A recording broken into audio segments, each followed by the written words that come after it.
نبی اکرم صلی اللہ علیہ وآلہ وسلم دے غلام حضرت ابو ہریرہ رضی اللہ تعالی عنہ آپ فرمانے قال رسول اللہ صلی اللہ علیہ وآلہ وسلم لا يسب احدکم الدہر فإن اللہ هو الدہر رواہ مسلم۔ حضرت ابو ہریرہ فرماتے ہیں کہ آقا علیہ الصلوۃ والسلام نے ارشاد فرمایا کہ تواڈے وچوں کوئی بھی زمانے نو گالی گلوچ نہ دے۔ فرمایا اللہ ہی زمانہ ہے، اللہ ہی زمانہ ہے۔ اس حدیث مبارکہ نو امام مسلم نے مسلم شریف کے اندر روایت کی تھی۔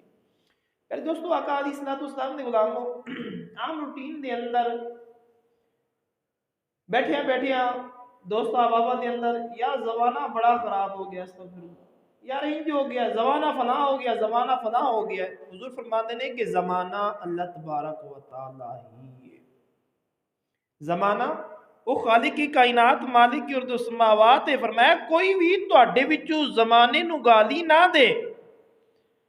کیونکہ اللہ ہی زمانہ ہے۔ زمانے اللہ تبارک و تعالی دے بنائے ہوئے نے، خالق کی کائنات مالک کی ارض و سماوات نے ہی سب کچھ بنایا ہے۔ اور عام روٹین دے اندر اسی سردی آئی ہے تو اسی سردیاں نو گالیاں دینی ہے، گرمی چنگی سی، اور پھر جدو گرمی آ جاتی ہے تو پھر سردیاں نو گالاں دینی ہے۔ آقا علیہ الصلوۃ والسلام دے غلاموں انہاں موسماں نو بھی گالاں دینا، بارش نو گالیاں دینا، ایسے کم جو خالق کی کائنات مالک کی ارض و سماوات دے حکم دے مطابق ہوندے نے نا، شریعت محمد مصطفیٰ صلی اللہ علیہ وآلہ وسلم دے اندر ایسیاں چیزاں دی اجازت نہیں ہے کہ تسی انہاں نو برا بلا آکھو۔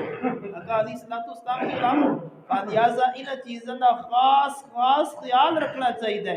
کیونکہ سورۃ العصر دی اندر اللہ ارشاد فرمایا سی والعصر، فرمایا مینوں قسم زمانے دی، اور بعض مفسرین نے یہ تو بھی کلام کیتا سی، فرمایا زمانے تو مراد اس خالق کی کائنات مالک ارض و سماوات دی اپنی ذات ہے، کیونکہ سارے زمانے اس خالق کی کائنات نے ہی بنایا نے، گزرا یا بھی انہیں بنایا ہے، اور جہاں چل رہے ہیں یہ بھی انہیں بنایا ہے، جہاں آن والا ہے وہ بھی اس خالق کی کائنات مالک کی ارض و سماوات نے بنایا ہے، کیونکہ اللہ تبارک و تعالی دے حکم تو بغیر ایک پتا بھی نہیں ہل سکتا۔ اگر کوئی انسان نو کوئی انعام و اکرام دیتے جاندے نے، وہ خالق کی کائنات مالک کی ارض و سماوات ہی دی طرف دیتے جاندے نے۔ ہاں اگر انہوں کوئی مصیبت و مشقت پہنچ دیئے وہ اس تے گناہاں دا دنیا دے اندر کفارہ ہو جاندے، خالق کی کائنات مالک کی ارض و سماوات انہوں دنیا دے اندر چھوٹی تکلیف دے کے آخرت دی وڈی تکلیف تو محفوظ فرما دے۔ اللہ تبارک و تعالی آخرت دیاں وڈیاں تکلیفاں تو محفوظ فرما لیندے۔ لہٰذا آقا علیہ الصلوۃ والسلام دے غلاموں کسی چیز نو بھی برا نہیں سمجھنا چاہیے، اگرچہ بخار ہے، کوئی مشکل آ گئی ہے، کوئی مصیبت پہنچ گئی ہے، کوئی اپنا جدا ہو گیا ہے، خالق کی کائنات مالک کی ارض و سماوات دی رضا سمجھ کے کہ اس خالق کی کائنات مالک کی ارض و سماوات دا حکم سی، لہٰذا میں اپنے رب دے حکم دے اتے راضی ہوں، میں اپنے رب دے حکم دے اتے راضی ہاں۔ ایسے واسطے نبی اکرم تاجدار انبیاء صلی اللہ علیہ وسلم دے غلام اہل عرب دے اندر ہر مصیبت نو زمانے دی طرف سمجھدے سن،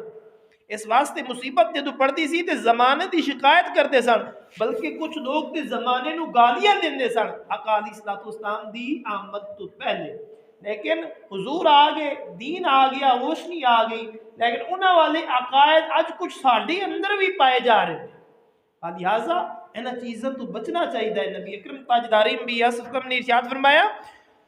کہ تواڈے وچوں کوئی بھی بندہ زمانے نو گالی نہ دے، کیونکہ اللہ ہی